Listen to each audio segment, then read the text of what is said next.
የመጀመሪያው ኢትዮጵያውያንን ከፍ ማድረግ ነው። እኛ ጋር ግን ማይታከም ነገር የለም፣ ማይስተናገር ነገር የለም። በሽታው ይታከማል፣ ሱቁ ይታከማል፣ ትዳሩ ይታከማል፣ መሬቱ ሳይቀር ይታከማል፣ እንስሳቶቹ ይታከማሉ። ህዝቡ በባህሉ ውስጥ የሚደርስበትን ችግር በሙሉ ነው የድርጅት እያከመ ያለው ማለት ነው። የእውቀቱ ባለቤት አንድ ሰው ሁለት ሰው ብቻ ሆኖ እንዲቀር አይደለም የኛ ዓላማ።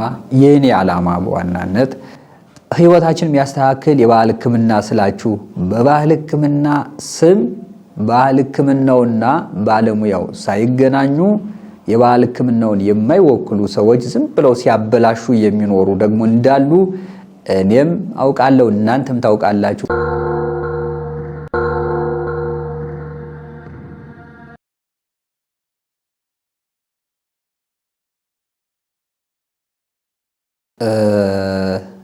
ምስጢረ ኢትዮጵያ ሚዲያ ለወደፊቱ ምን ያስገኛል? ዋና ምን አይነት ዓላማ አነግቦ ነው የሚጓዘው ለሚለው ጥያቄ ይህ ሚዲያ አሁን እንደገለጹት ኢትዮጵያ ውስጥ በጣም ብዙ ምቅ ነገር አለ። የመጀመሪያው ኢትዮጵያውያንን ከፍ ማድረግ ነው። ካደጉ አገራት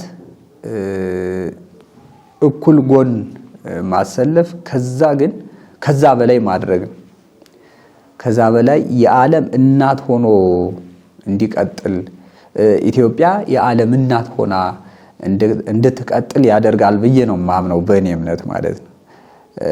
ምክንያቱም ያው አሁን ብዙ መናገር ባይሆንም ለቀጣይ ግን በጣም ብዙ ነገር ምንሰራቸው ስራዎች ሚዲያው የሚሰራቸው ስራዎች ስላሉ ኢትዮጵያን ከዓለም በላይ የዓለም እናት በዓለም ያሉ አገራት ሁሉ ያው ጡት የናፈቀው ሕፃን ወደ እናቱ ያንጋጠጠ ያው የተለያዩ ነገሮችን እንደሚያለቅስ እንደሚጮህ ሁሉ ሁሉም ኢትዮጵያን ያው ከፍ አድርጎ እያየ ያንጋጠጠ ከኢትዮጵያ የወለች ወተት ማር ጠጥቶ ለመርካት እይታውን ወደ ኢትዮጵያ የሚያደርግና ኢትዮጵያን ከፍ አድርጎ የሚያይ ኢትዮጵያ ደግሞ መሪ ትሆናለች ብያምናለሁ።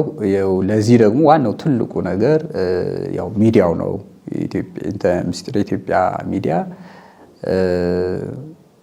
ያው እንግዲህ እንደነገርኩ ኢትዮጵያን ከፍ የማድረግ ዓላማ ነው። በቃ ትልቁ ዋናው ዓላማው ከፍ ማድረግ ነው። በውስጧ ብዙ ምስጢሮች አሏት። እነዚህን ምስጢሮች ወደ ቴክኖሎጂ ቸንጅ አድርጎ ቀይሮ ሀገሪቱን ከፍ ማድረግ ነው። ሀገሪቱን ከፍ ማድረግ ሲባል በሀገሪቱ ውስጥ ያሉ ህዝቦችን ነው። እንግዲህ ኢትዮጵያ ስንል ህዝቦቿ ናቸው። በየመንገዱ፣ በየሸለቆ፣ በየጉድጓዱ ከተማም ውስጥ ከከተማም ውጭ በገጠሩ የሚሰቃየው የወደቀው ህብረተሰብ ንፍረቱ፣ ዕውቀቱ፣ አእምሮው የያዘው ምስጢር ጠቅላላ የሌላ ሀገር ማደጃ መዳኛ ሆኖ ኢትዮጵያዊው ግን ብሮ እየተሰቃየ ስደትን ሁሉ አእምሮ ውስጥ ቢችል በአንድ ቀን ቢፈቀድለት ሁሉም አሜሪካ ገብቶ ማደር የሚፈልግ አእምሮ ይዞ ያለ ነው። ይህን አእምሮ ቀይሮ አገሩን ግን የራሱን ኢትዮጵያን አሜሪካ አደርጋታለሁ ብሎ የሚሰራ ትውልድ እንዲፈጠር የሚያደርግ ሚዲያ ነው። በዋናነት ዓላማው ይሄ ነው።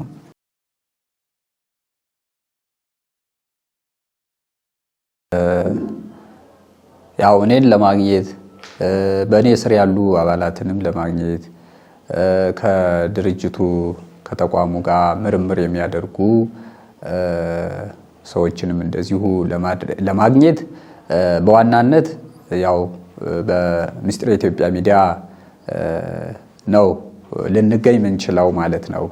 ያው ቀደምም እንደዚሁ ስገልጽ ስለነበረ ያው በሚዲያ ምንገልጻቸው ነገሮች ይኖሩናል፣ በአካል ደግሞ ምንገልጻቸው ነገሮች ይኖሩናል።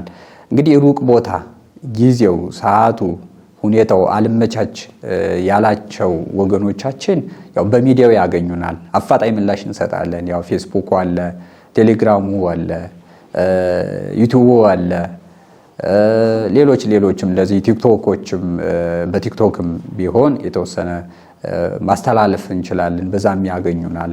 ዋናነት ግን ያው ምስጢረ ኢትዮጵያ ሚዲያ የሰሎሞን መንደር የባህል ሕክምናና የምርምር ማዕከል ምስጢረ ኢትዮጵያ ሚዲያ ብለው ሰርች ቢያደርጉ ቢጠይቁ በዚህ ያገኙናል።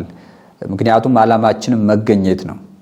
ተገንቶ የሚጠይቅ ህብረተሰብ ይኖራል። ያን የሚጠይቀውን ህብረተሰብ አግኝቶ ለሚጠይቀው ጥያቄ በቂ አርኪ ምላሽ መስጠት ነው።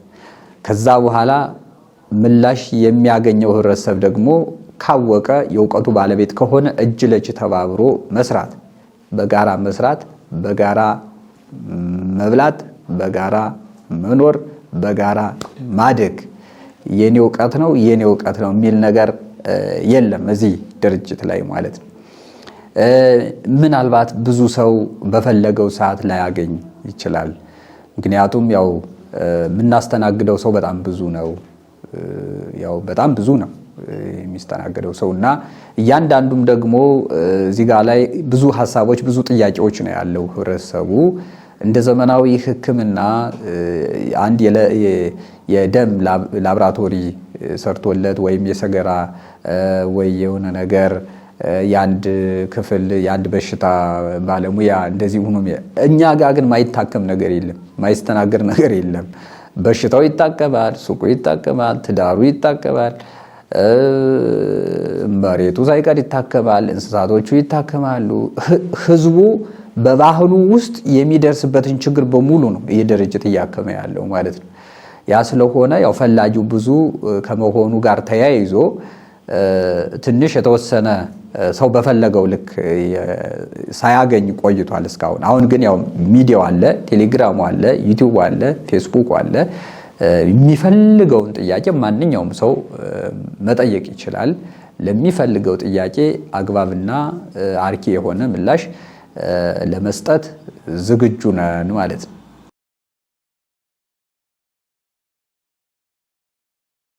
መልካም። በዋናነት እንግዲህ የምስጢረ ኢትዮጵያ ሚዲያ ተመልካቾች፣ ተከታታዮች ሁላችሁም ማስተላለፍላችሁ መልእክት ቢኖር የእውቀቱ ባለቤት አንድ ሰው ሁለት ሰው ብቻ ሆኖ እንዲቀር አይደለም የኛ ዓላማ።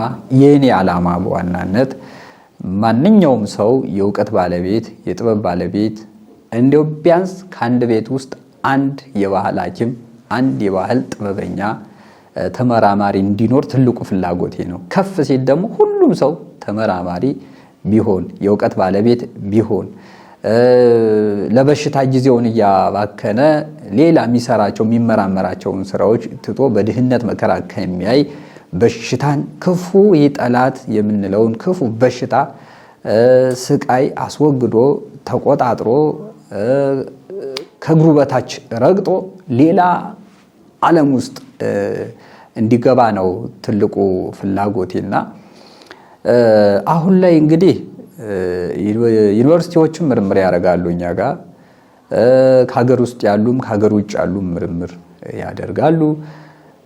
ወጣቶችም ምርምር ያደርጋሉ።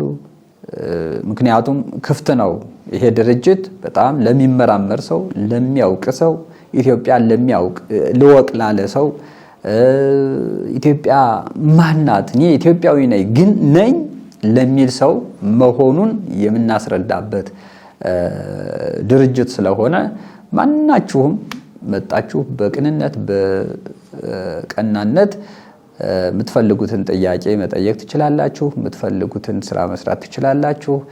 የምትፈልጉትን የምርምር አይነት መመራመር ትችላላችሁ።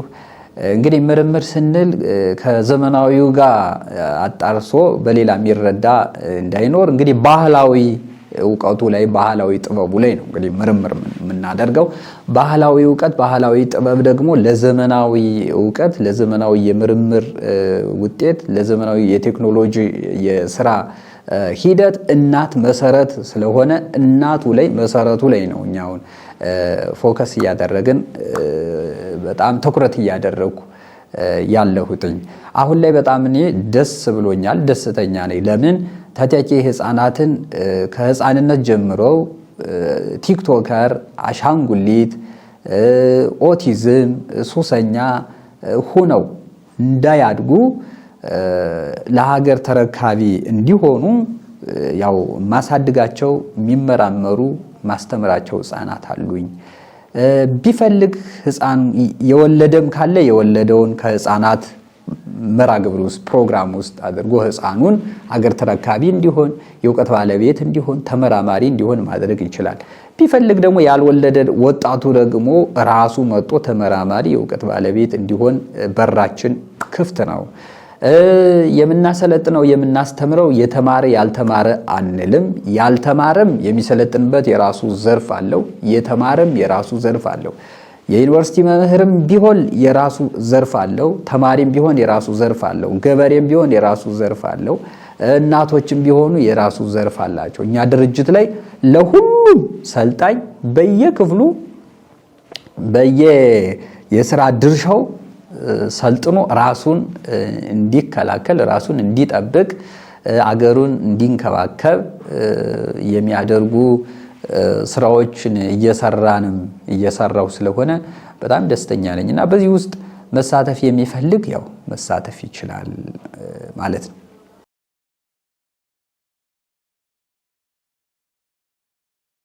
ውድ የሚዲያችን ተከታታዮች እንግዲህ ጠቅለል ሲል ወይም ደግሞ ለማጠቃለል ያክል ይህን ያክል ካወራችሁ ከሰማችሁኝ ዋናው ትልቁ ዓላማ በዚህ ሚዲያ ላይ የምንለቃቸው ነገሮች፣ ድርጅቱ ላይ የምንሰራቸው ስራዎች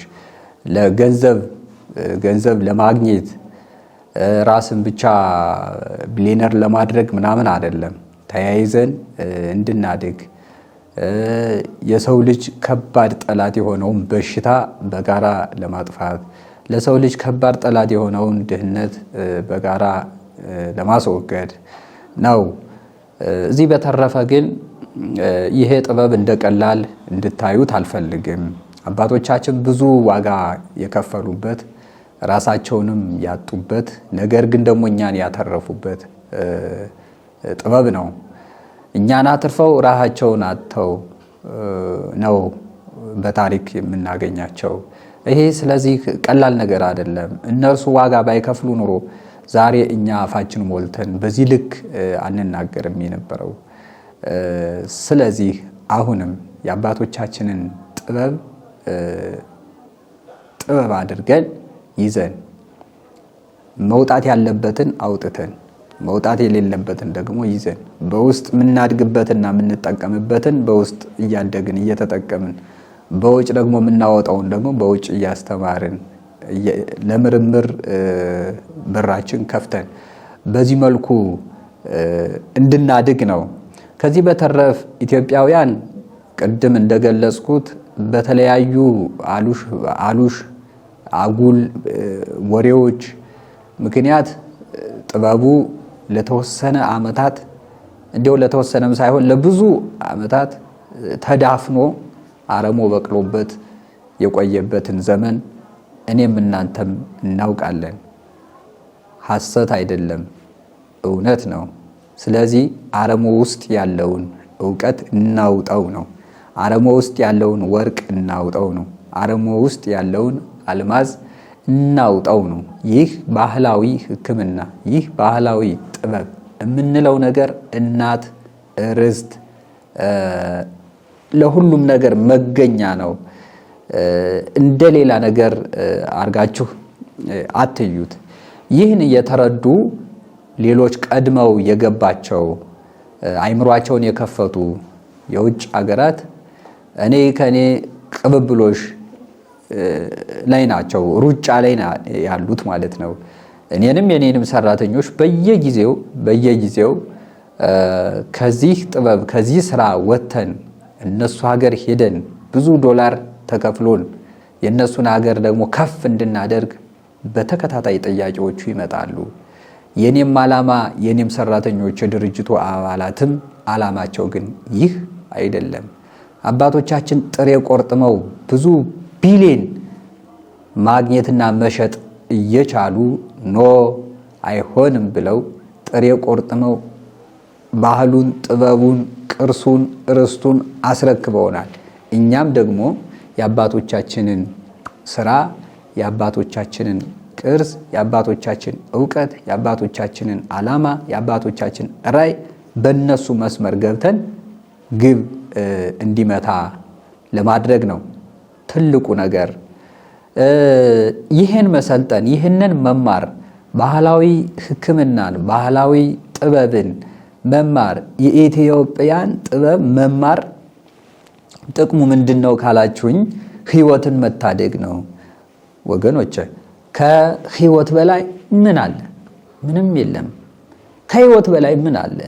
ሁሉም ሰው የሚለፋው ህይወቱን ለማስተካከል ነው።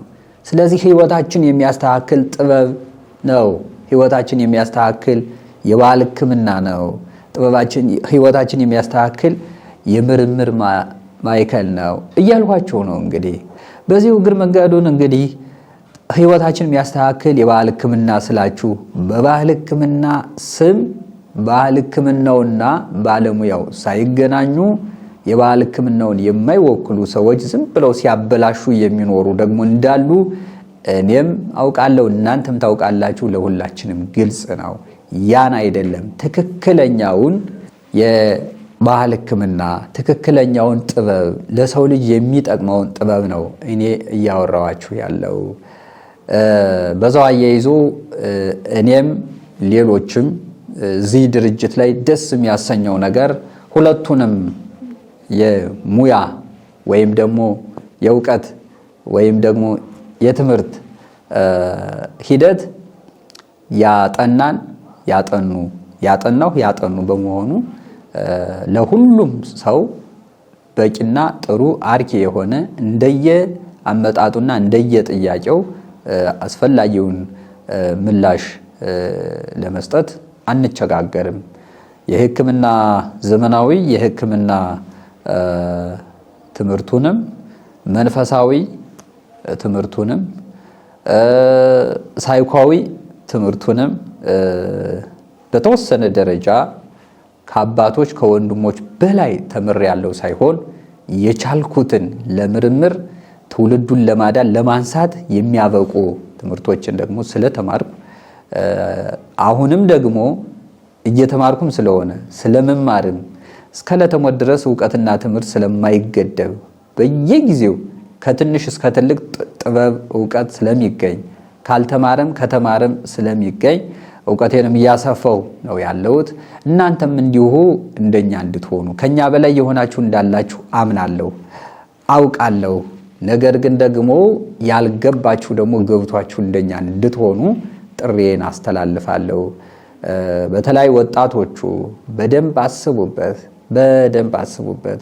ቲክቶከር ሁነን ከምንቀር የቴክኖሎጂ የእውቀት ባለቤት ብንሆን፣ አሻንጉሊት እያየን አሻንጉሊት ሆነን ከምንቀር የእውቀት የቴክኖሎጂ ባለቤት ብንሆን፣ የሌላ ሀገር ኮተት ተሸካሚ ማራገፊያ ሁነን ከምንቀር፣ እኛ ራሳችን ታዛዦች ሁነን ከምንቀር፣ እኛ ራሳችን አዛዦች ሁነን እኛ ምርተን የኛን ምርት የምንሸጥ ብንሆን ይከፋችኋል።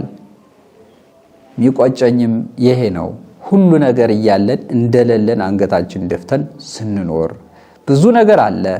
የአባቶቻችን ነገር የአገር ጉዳይ፣ የባህል ጉዳይ፣ የምስጢር ጉዳይ ሆኖብን እንጂ ብዙ ነገር ማድረግ እንችላለን። ብዙ ነገር አለ። ኑ የሚዲያችን ተካፋዮች ተከታታዮች ሆኑ። ከመስማትም አልፎ በተግባር መጣችሁ ስሩ። በራችን ቤታችን ክፍት ነው። ሕፃንም ይሁን ሽማግሌ፣ የተማረም ይሁን ያልተማረ በሚፈልገው አግባብ ስልጠናውን እንሰጣለን። አመሰግናለሁ።